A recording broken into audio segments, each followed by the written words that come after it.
இன்றைக்கி tiffin box ரெசிப்பியில் potato சாதம் எப்படி செய்கிறதுன்னு பார்க்கலாம். 2 உருளைக்கிழங்கை வேக வச்சு எடுத்துக்கணும். இதுக்கு மஞ்சள்தூள், மிளகாய்த்தூள், குழம்புத்தூள், மிளகுத்தூள், ஜீரகத்தூள், சின்ன வெங்காயம், கருவேப்பிலை கொஞ்சம். ஃபஸ்ட்டு கடாயில் தேவையான அளவு எண்ணெய் ஊற்றிக்கலாம். எண்ணெய் கொஞ்சம் காஞ்சிச்சு. கடுகு கொஞ்சம் போட்டுக்கலாம்.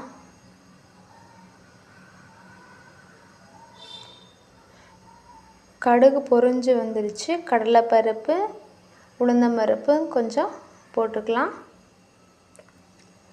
நல்லா பொரிஞ்சதும் சின்ன வெங்காயமும் கருவேப்பிலையும் போட்டு நல்லா வணக்கிக்கலாம். நல்லா வணங்கி வந்ததும் நம்ம வேக வச்ச 2 உருளைக்கிழங்கை பொடிசாக கட் பண்ணியிருக்கிறேன், அதையே போட்டுக்கலாம். ஆல்ரெடி நம்ம உருளைக்கிழங்கை வேக வச்சு தான் நம்ம வச்சுருக்குறோம். இதை வந்து நம்ம ஃப்ரை பண்ணால் மட்டும் போதும். இப்போ மசாலா உள்ளே போட்டு நல்லா வணக்கிக்கலாம். இதுக்கு தக்காளி எல்லாம் எதுவும் தேவையில்லை. நம்ம சிம்பிளாக டிஃபன் பாக்ஸுக்கு நம்ம குழந்தைகளுக்கு கொடுத்து விட்டுக்கலாம். இது நல்லாயிருக்கும் சிம்பிளாக. ஆனால் தண்ணியெல்லாம் ஊற்றி வேக வைக்க தேவையில்லை. அப்படியே சிம்மிலேயே நல்லா ட்ரை பண்ணி வணக்கிக்கலாம். இப்போ கொஞ்சம் உப்பு, தேவையான அளவு உப்பு போட்டு நல்லா வணக்கிக்கலாம். ஒரு 10 மினிட்ஸ் தான் குக்கிங். நல்லா எண்ணெயிலே கொஞ்சம் ஃப்ரை ஆகட்டும். நல்லா எண்ணெயில் ஃப்ரை ஆகி வந்ததும் ஆஃப் பண்ணி நம்ம குக்கரில் சூடாக சாதம் வடித்தாச்சு.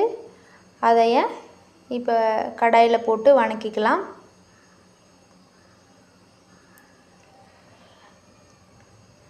குழந்தைங்க நல்லா விரும்பி சாப்பிடுவாங்க. நல்லா டேஸ்ட்டாக இருக்கும்.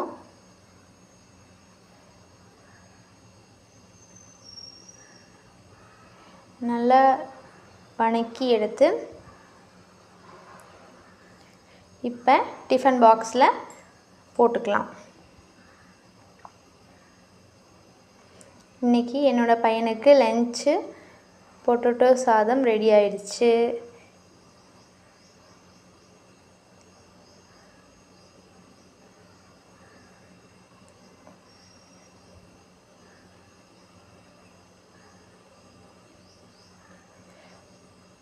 ஓகே, டிஃபன் பாக்ஸ் பொட்டேட்டோ சாதம் ரெடி.